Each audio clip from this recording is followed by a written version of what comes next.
le 6 septembre 2023, oui, nous avons saisi le ministère et le ministère a pris acte le 7 septembre. Vous comprenez un peu? Oui. C'est-à-dire, maintenant, le pouvoir que j'avais eu au niveau de la Convention démocratique sera renforcé encore.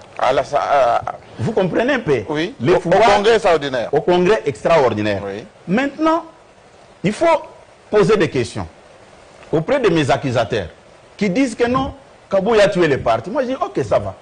Ce n'est pas un étudiant qui répond dans un auditoire qui doit avoir reçu. Non, oui, tu peux écrire des histoires sur ta copie, mais quand le professeur corrige, tu te retrouves avec un zéro. Maintenant, la question qu'il faut poser. Toutes les 3 missions confiées à Kabouya, d'amener l'IDPS aux élections. Il a amené l'IDPS aux élections, oui ou non? Quel est le résultat que Kabouya a ramené après avoir amené l'IDPS aux élections? L'IDPS est sorti première force politique de notre pays. Je ne sais pas s'il y a une autre formation politique qui est la première dans ce pays en dehors de l'IDPS. C'est sous la gestion de qui? C'est sous la gestion de Kabouya. Maintenant, nous avançons. Nous dépassons cette étape. Il y a maintenant l'étape de l'organisation du parti. D'abord, il faut que j'apporte une précision de taille. Bien que le Congrès m'avait responsabilisé, mais il y a eu aussi une nomination importante de son Excellence, Monsieur le Président de la République, Félix Antoine Tshisekedi Tshilombo, me nommant informateur et formateur. Ah, ça a été le cas, c'est vous qui avez consulté pour... Écoutez, oui, maintenant, oui, malgré tout ce que j'avais obtenu comme charge pour le parti, je dois faire un travail marathon pour être en règle avec les charges de l'État. Je ne me glorifie pas. J'avais fait ce travail dans un temps record de 12 jours. Or, la Constitution, dans son article 78, alinéa 2, me donne le pouvoir de travailler pendant 1 mois renouvelable. Mais j'avais fait ce travail-là pendant 12 jours. Et nous revenons maintenant, pendant toute cette période, j'ai travaillé sur la sortie du gouvernement, sur la mise en place du bureau de l'Assemblée nationale, le bureau définitif, sur la mise en place du bureau du Sénat. Et il y a eu beaucoup de charges que j'étais obligé de me couper en morceaux avec mes collaborateurs pour ne pas décevoir son Excellence, Monsieur le Président de la République. Nous avons terminé ce travail, M. Jean-Marc. Maintenant, nous revenons au niveau de l'organisation. Oui, du parti. C'est l'une des missions que vous avez données. Voilà, l'une des missions. Pour organiser le parti. Pour organiser le parti. Oui. Jean-Marc. Qu'avez-vous fait après avoir conduit le pays, plutôt votre parti aux élections? Oui. Jean-Marie. Oui. Je vais vous dire que je ne dis pas que je suis meilleur, mais j'ai fait un effort pour apporter même quelque chose qui peut convaincre l'opinion. Vous pouvez vérifier. Vous pouvez vérifier. Depuis que moi je suis arrivé aux affaires, j'ai initié des réformes. Des réformes, je vais vous les démontrer. Au sein de l'IDPS. Au sein de l'IDPS. Puisque les gens, quand ils passent dans les médias, ils rencontrent des choses qui ne sont pas... Je peux vous aider. Hein. Non, laissez. Oui, moi-même, je suis venu avec cette documentation. Vous êtes sur mon plateau. Aujourd'hui, voilà. C'est pédagogique. Voilà. C'est pédagogique.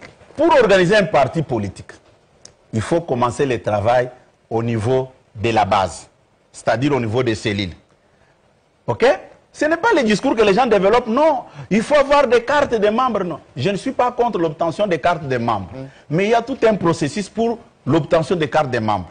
J'ai mis en circulation au niveau de nos structures de base les registres d'enregistrement des membres. Registre d'enregistrement des membres du parti. Voilà. Présidence du parti, secrétaire général. Voilà. Ça, c'est prévu seulement au niveau des cellules. Quand vous arrivez au niveau de la cellule, vous vous faites identifier, on vous enregistre, vous laissez tous vos coordonnées. C'est à ce moment-là que le président cellulaire peut réfléchir comment...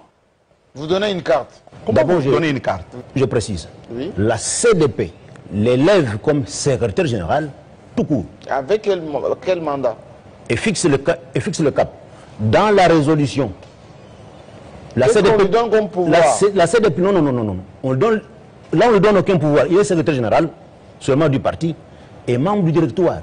Et la CDP, dans la résolution, la même résolution, elle dit que elle revient à l'article 26 pour dire, comme le mandat spécial est tombé, Jean-Marc Kabound est tombé, on en revient à l'article 26, qui prévoit que lorsque le président est empêché, parce qu'en ce moment-là, le président, étant déjà entré en fonction, empêché par la Constitution, ne pouvait plus signer un document au nom de l'UDPS. Monsieur Deo, s'il vous plaît, qu'on soit bien clair. Et je veux qu'on évolue, tout le monde nous écoute et c'est pédagogique. Très bien.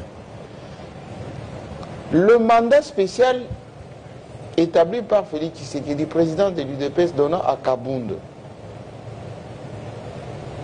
tombe quand? Il tombe lorsque la CDP de choix. Donc la CDP est plus importante que Félix Tshisekedi comme président? Mais parce que le président, le président étant empêché, ne pouvant plus prendre une décision au nom de l'UDPS, parce qu'il est empêché par la Constitution. L'organe qui suit. Alors, répondant à ma question, s'il y a eu un congrès extraordinaire de votre parti donnant des pouvoirs à Augustin Kabouya ou pas? Là, c'est plus tard. Mais juste avant cela, oui, je précise que la CDP a donné à M. Augustin Kabouya le mandat de secrétaire général, membre du directoire. Et cela que M. Augustin Kabouya a commencé par évoluer en dehors des textes exactement. Parce que cette résolution qui faisait de lui secrétaire général le mettait dans un directoire où il devait être avec le président de la CDP, le président de la CEP, commission électorale permanente. Donc on devait fonctionner avec le directoire jusqu'au congrès. Mais qu'est-ce qu'il a fait? Il s'est contenté d'être secrétaire général. Tous les autres organes là, voilà, c'est comme ça que vous allez constater que contrairement à ce qui est prévu dans ces textes ici, la CDP, c'est comme le Parlement du parti, qui est censé avoir 2 sessions ordinaires par an. N'en a presque pas eu. N'en a eu à peine 2 depuis 2022. Et là, c'est un problème. Ce qui fait que l'homme s'est accaparé du pouvoir, a évolué seul, oubliant qu'il devait faire partie du directoire. Et c'est là le début. Alors, on a évolué. Alors, maintenant, quel est le problème? Étant donné que nous allions vers les élections en 2023, il y a des choses en ce moment-là qui ne pouvaient pas, on ne pouvait pas. Il y a des choses qu'on devait gérer en attendant qu'on aille aux élections, quitte à voir plus tard. Et c'est ce qui est arrivé. Donc, nous sommes allés aux élections. Avant d'aller aux élections, on constate que le président est effectivement empêché. Comme le président est empêché, voilà comment on décide. Voilà. On lui donne certains pouvoirs du président liés au processus électoral, notamment pour signer les listes des candidats. Monsieur Deo, signé au nom qui a engagé votre parti pour tous les candidats qui devaient postuler? Mais je vous l'ai dit. Sur Augustin Kabouya, n'est-ce pas? S'il vous plaît. Monsieur Jean-Marie Kassam. Oui. Il n'est pas dit que quand on donne à quelqu'un certains de vos pouvoirs ici, il devient PDG ici. Absolument pas. Absolument pas. Vous pouvez céder certains de vos pouvoirs, vous pouvez donner certains de vos pouvoirs, les conseils d'administration peut lui donner certains pouvoirs, mais ces pouvoirs sont précis. Les pouvoirs lui donnés étaient liés au processus électoral. Voilà tout ce que je peux vous dire sur... Avant de parler de vos ambitions, avant de parler de ce que vous comptez faire dans les jours à venir, avant de faire peut-être quelques litanies par rapport à ce que vous avez déjà réalisé, je rappelle que vous êtes un ministre du peuple. Tout récemment, vous avez suivi d'ailleurs, quelqu'un m'a envoyé une vidéo là, en faisant, en fait, je vous ai vu dans une chaîne de télévision, je ne vais pas citer la chaîne, pour éviter de faire la publicité, on vous a vu dans une chaîne de télévision critiquer sévèrement la journaliste Aline Etokabek. D'abord, je puis savoir, en fait, par rapport à son activité, qu'elle a organisée tout récemment à Pointe-Noire. L'activité a été parrainée, je rappelle, par le Premier ministre, M. Kouliné Makosso. D'abord, je puis savoir, c'était quoi l'objet de votre critique? En fait, de votre critique. Pourquoi n'avez-vous pas digéré cela? Merci, monsieur le témoin. Il ne s'agit pas de digérer quoi que ce soit. Nous avons la responsabilité. En tant qu'homme politique, en tant que, permettez-moi la tautologie, en tant qu'acteur politique, en tant qu'élu, mais aussi, surtout en tant que jeune, de rappeler à nos frères jeunes que ce qui se passe dans notre pays nous sommes les premières victimes. Donc, il faut avoir un regard sinon rigoureux sur la gestion du pays. Nous ne pouvons pas accepter qu'il y ait de la cacophonie sur la gestion de notre pays. Ok? Et ce qui nous intrigue le plus, c'est lorsque on se sert de la jeunesse, on utilise les faiblesses, sinon la faiblesse de la jeunesse à l'employabilité pour effectivement chercher à se faire de la place au soleil. Ça, ce n'est pas bien. Et moi, je le dis, j'ai dit dans d'autres émissions, je ne vais pas répéter cela. Je dis que Madame la journaliste, si elle voulait faire de la politique, la meilleure façon pour elle, à mon entendement, était d'intégrer un parti politique. Vous décrivez quoi dans sa démarche? Je suis en train de vous répondre, M. Temo. Soyez patient. Je dis, si elle voulait faire de la politique, elle devrait intégrer un parti. D'abord, avant de faire la politique, elle doit d'abord doit reconnaître en elle une certaine dimension des convictions, sinon de la conviction politique. Et avoir des idées. Et par la suite, adhérer à une certaine idéologie politique. Après quoi, elle pourrait intégrer un parti politique. Mais c'est qu'elle fait. Elle pourrait intégrer. Ça n'a rien à voir avec la politique. Monsieur Temo. Pourquoi vous acharnez contre Monsieur Temo, écoutez, vous avez posé une bonne question. Elle devrait intégrer un parti politique, commencer à militer à la base, et puis graver les échelons et être au soleil. Ça, si elle voulait faire de la politique. Là, c'est par contre, si elle voulait faire de l'entrepreneuriat, elle est journaliste. Vous êtes jeune journaliste. Elle est journaliste. Elle aurait pu créer un média. Créer d'abord un média qui pouvait, permettez-moi la publicité, qui pouvait rivaliser Vox TV, qui pouvait rivaliser Dia TV, qui pouvait rivaliser GoTV, qui pouvait même rivaliser Télé Congo. Mais elle dépend déjà des grands médias. Monsieur Temo, vous avez posé la question. Les journalistes de la chaîne nationale. Monsieur Temo, vous avez posé une question. Ce n'est pas minimal aussi pour une journaliste. On vous répond. Donc, si elle voulait faire de l'entrepreneuriat, elle devait d'abord se faire un nom dans ce qui concerne l'entrepreneuriat. Elle devait d'abord créer une chaîne telle que j'ai expliqué. Maintenant, après, M. Temo ayez l'esprit de l'écoute. Vous avez posé la question, laissez-moi vous répondre. Alors, je vous relance tout simplement. Non, ne me relancez pas puisque je suis là. Allez-y. Alors, donc, elle devait créer une chaîne qui devait rivaliser les autres chaînes, telles que chez vous à Kinshasa, il y a des journalistes renommés qui ont créé des chaînes.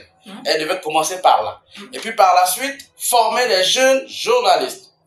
Les aider à créer des chaînes, que ce soit en ligne et autres. À ce moment-là, elle devait être l'exemple même de l'entrepreneuriat. On devait croire en elle pour dire, ah ouais, elle est journaliste. Elle a d'abord créé une grande chaîne qui fait de l'aura au niveau national et international. Maintenant, elle a aidé les jeunes journalistes à créer aussi les médias en ligne. Elle fait ceci. À ce moment-là, elle peut venir en entrepreneuriat. Là, elle serait crédible. Maintenant, aujourd'hui, utiliser son carnet d'adresses, aller convaincre un certain nombre de ministres d'État, aller convaincre un certain nombre de membres du gouvernement, pour aller mener des activités qui existent dans un autre portefeuille, c'est grave, c'est dangereux pour la République.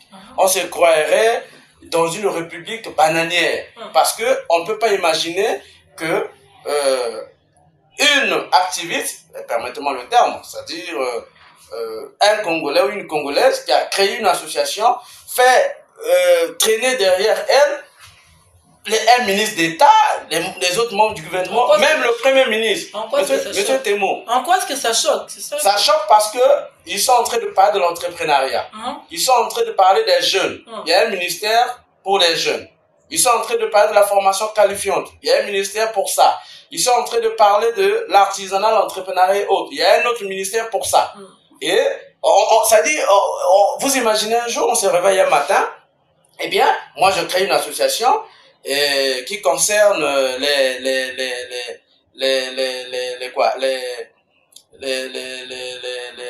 les terres ou c'est pas quoi, eh bien un autre ministre devient parrain de cette activité.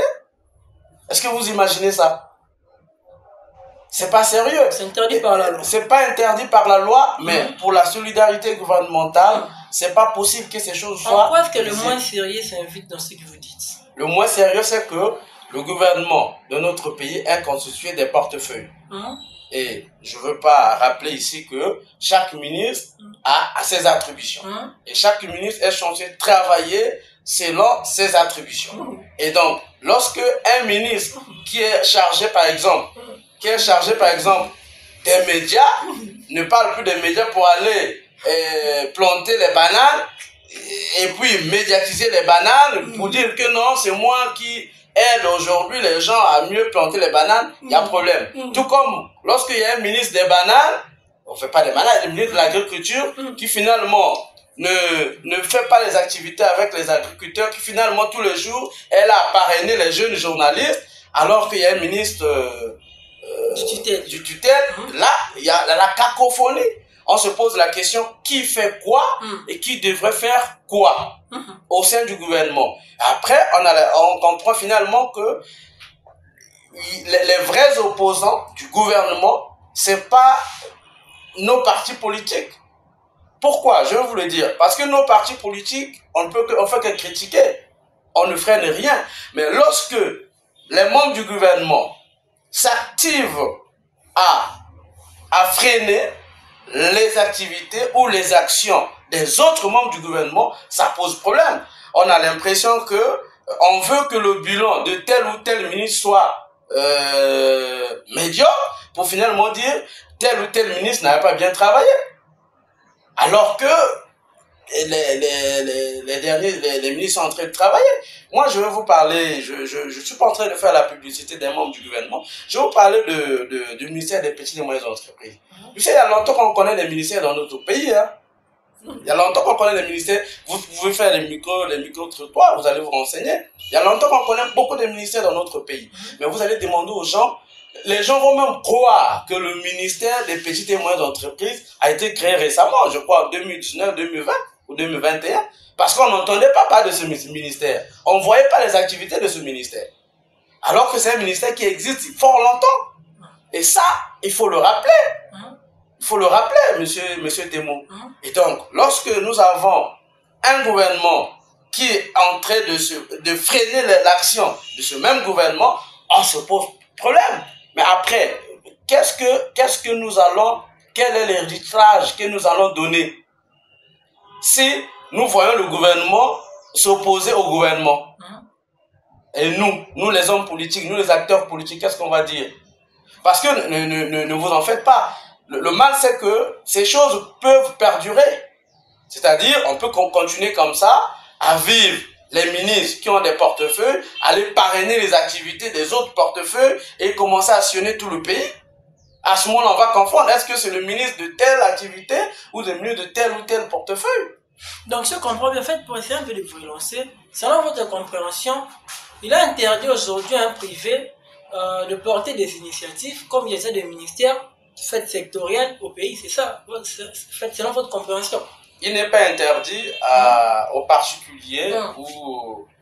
Donc, tel que vous êtes là, vous ne pouvez jamais non, c'est pas interdit. Une idée, peut-être pas interdit. C'est pas interdit. Dans le média, peut-être. Monsieur Temo, c'est pas interdit. Seulement, ces activités doivent se mener en collaboration avec des portefeuilles précités ou des portefeuilles concernés. Vous allez imaginer que la révision des listes électorales se fasse en dehors du ministère de l'Intérieur. Vous allez imaginer ça, vous pensez que c'est possible? Qu'un ministre se lève un matin pour dire, bon, j'ai un peu d'argent, je prends mon association, on va commencer à recenser les gens. C'est pas possible. Mais par contre, chaque homme politique va appeler ses militants à aller se faire enrôler. Mais il ne va jamais sillonner le pays pour dire que non, venez vous enrôler parce qu'il faut être dans la liste électorale.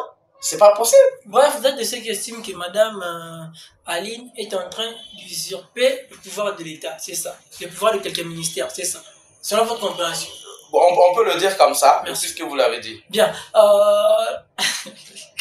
Mesdames, messieurs, il s'appelle Monsieur Omesele Kebe. Il s'est présenté comme initiateur du mouvement, en fait, le courant de réformistes. Et aussi, il s'est dit toujours être cadre au sein du